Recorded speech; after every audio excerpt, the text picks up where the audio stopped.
Ele falou da Zambelli ali, né, da questão da arma, tudo. Acho que é importante a gente finalizar essa parte aqui. A Zambelli, todo mundo lembra o que aconteceu, né? Não dá para atribuir 100% da culpa da não eleição do Bolsonaro a Carla Zambelli. Mas que tirou alguns votos, tirou. E como a diferença do Lula para o Bolsonaro foi 1 milhão e pouquinho, menos de 1,5 milhão, né, de votos, eu vou falar que contribuiu, né? Aquela cena horrenda da Carla Zambelli correndo atrás de uma pessoa, enquadrando ali dentro de um bar, né? E ficou aquela situação que gerou, sim, uma perda de votos. Então, o Paulo Capelli trouxe uma matéria aqui no Metrópolis que diz assim: ó, os 3 julgamentos no STF acompanhados pelo governo Trump. Né, as 3 pautas do Supremo Tribunal Federal são acompanhadas atentamente pelo governo Donald Trump. E quem duvida que o Eduardo Bolsonaro está lá trabalhando, diferentemente da Janja, né, que foi para o Japão fazer sei lá o quê, né, o Eduardo Bolsonaro está trabalhando em favor de que seja restabelecida a democracia nesse país aqui, porque tem gente que ainda não entendeu o que está acontecendo, né? Então vamos lá. Diz assim a matéria aqui e eu vou chegar na Carla Zambelli. O governo Donald Trump dedica especial atenção a 3 pautas que no Brasil tramitam no Supremo Tribunal Federal. Em primeiro lugar, o presidente dos Estados Unidos acompanha o inquérito relatado por Alexandre de Moraes, que mira usuários de redes sociais e plataformas como o X de Elon Musk. Determinações do magistrado chegaram a fazer com que a Embaixada dos Estados Unidos emitisse um comunicado falando em censura. A Trump Media, empresa de quem o nome sugere, ingressou com uma ação contra Moraes nos Estados Unidos. Nesta mesma atuada, o governo Trump também acompanha o julgamento que definirá se as redes sociais poderão ser responsabilizadas por conteúdos postados por usuários, os artigos e tudo mais. Vamos lá. Os ministros Dias Toffoli e Luiz Fux votaram pela inconstitucionalidade. São os 2 que estão acordados ali, né, do artigo 19 do Marco Civil da Internet. Dessa forma, pela responsabilização imediata das plataformas por postagens de terceiros.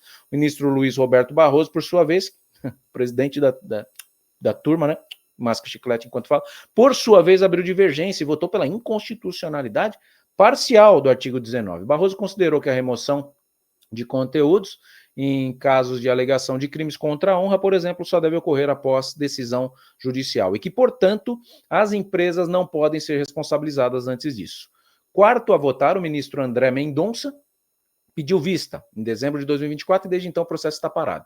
Para os aliados de Trump na Casa Branca, a responsabilização de plataformas por publicações de usuários inviabilizaria a manutenção das empresas e, portanto, feriria a liberdade de expressão. A terceira pauta que o governo Trump acompanha, até por questão diplomática, é o julgamento de Jair Messias Bolsonaro no inquérito do golpe. Aliado do ex-mandatário brasileiro, o presidente dos Estados Unidos avalia haver uma perseguição política à direita no Brasil. Não diga. Nesta terça-feira, dia 25, o STF aceitará a denúncia da Procuradoria-Geral da República e transformará Bolsonaro em réu na ação penal. Ou seja, está na matéria aí. Você está duvidando que o Bolsonaro vai se tornar réu? Você está duvidando que o Bolsonaro vai ser preso? A questão não é mais se o Bolsonaro vai ser preso ou não vai ser preso. A questão é o que vai acontecer após a prisão do Bolsonaro. Bolsonaro já deu declarações de que ele pode ser morto na prisão. Eu trouxe aqui para um debatedor do canal Esquerda 247, que estava comigo aqui, o Joaquim de Carvalho, que eles podem, dessa forma, dar uma terceira facada em Jair Messias Bolsonaro. Né? A primeira facada o elegeu, ajudou a eleger, vamos ser justos. Né? Ele já liderava a pesquisa, mas aí disparou com a facada do Adélio, que por sinal ninguém quer investigar. Ninguém quer investigar. Se quisesse, por que a primeira turma não tira o Adélio da cadeia, joga ele lá para perguntar quem mandou? Que ele já falou aqui no canal. A gente trouxe o vídeo com exclusividade que o Adélio falou que mandaram ele meter a faca na barriga do Bolsonaro. Então, a primeira turma tá com uma angústia tão grande de punir um ex-presidente, por quê? E não quer apurar quem foi que tentou matar o então deputado federal Bolsonaro para ser que foi presidente depois. Por que não investiga direito? Porque não é interessante. Agora, por que o Bolsonaro está sendo julgado? Porque ele tem uma palavra que incomoda o senhor Luiz Inácio, que é por isso que está sendo permitido. Não que o Luiz Inácio mande alguma coisa nesse país. Quem está mandando é o Alexandre. mas ele tem uma palavra que incomoda o Lula. Quem é homem aqui sabe, né? Quem é homem sabe. Sabe aquele carrapato? Imagina um carrapato no saco do Lula. É o Bolsonaro. Desculpa, minha senhora. Sei que minha audiência feminina é grande. Mas o Bolsonaro tem uma coisa que o Lula nunca vai ter aqui, que se chama popularidade natural. Ninguém precisa ganhar um lanche com mortadela para ir atrás do Bolsonaro nesse país. E isso incomoda o Lula. E incomoda, pelo jeito, o Alexandre. Porque se fosse uma mosca morta da direita, que não tivesse chance nenhuma de ganhar a eleição de 2026, ele estava elegível, tá? Ele não ia ser julgado por nada. Mas como ele é o cara que faz frente para o sistema, que o sistema não quer mais a extrema-direita, porque a extrema-direita não dialoga com o centro, e o Bolsonaro mesmo falou, eu nunca fui extrema, eu sempre fui direita, mas para o sistema foi extrema.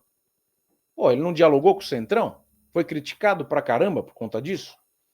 Mas o sistema não quer mais ninguém nem de extrema esquerda, nem de extrema direita. Por isso, senhoras e senhores, em 2026, a chance de termos, e depois eu tenho um vídeo da minha profecia, que inclusive eu mandei para a Mafê, a minha profecia, em 2022, em janeiro, falando que o Lula ganharia a eleição. Apesar de nunca ter meu voto. Porque é uma análise política. Quando você está aqui num canal de análise política, é por isso. Você está querendo antecipar os fatos. Quando você assiste um programa de análise esportiva, que na seleção tomou um chabu ontem uma chulapada da Argentina. Eu nem assisti o jogo, eu já sabia. Você assiste um canal de análise esportiva, você já sabia. Vai ganhar no Monumental de Núñez da Argentina, campeã mundial, time redondo do Brasil Informação, não vai ganhar. Então você acompanha a eleição, você já sabe o que vai dar no final. Ainda mais uma eleição presidencial, não é eleição de prefeito, vereador. É mais fácil de entender. Então é por isso que é importante você ter um canal de direita. Para você entender fora da casinha, fora dos canais que são patrocinados pela esquerda.